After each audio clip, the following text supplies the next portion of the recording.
Mufassal Plaza. Eddie Music Studio. C1 Producer. Mufassal Plaza, can zan je in huce haushina, in kwashi daɗina har ya wuce ya rasa fargona. Mufassal Plaza a Kaduna can na yada zangona, a daidai ka korin tsohon Mr. Biggs nan ne nufina, da ni da matata har ma da 'ya'yana muna ware rana musamman da bakina.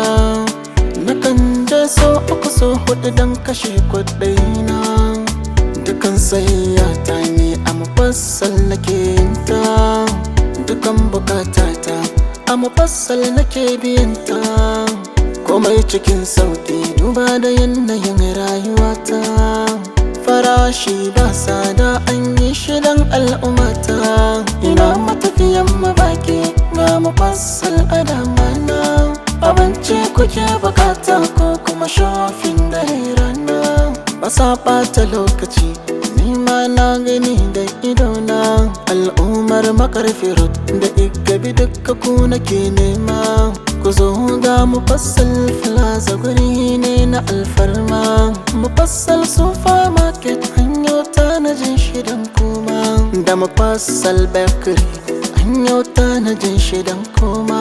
Mufassal Restaurant duka an yi su ne ga mai nema, Mufassal Filling Station an yi tanaji ga mai nema. Abinda kuke so za ku samu in har kun zo nema. Kun ga da ni da Adam zango muna ziyarta, da Hauwa a yawa dukanmu muna ziyarta, har da Lima Queen tawa duka muna bukata, da ni Abdul Diwan kullum ma ina ziyarta. Mufassal gidana ne, Mufassal gurina ne, Mufassal gurin zuwa ne.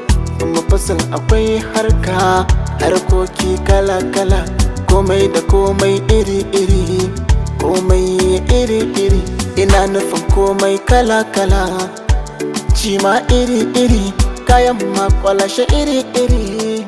A gefe akwai gidan mai suna da komai da kake buri. Mufassal naje na gani, Mufassal naje na gani, Mufassal naje na gani.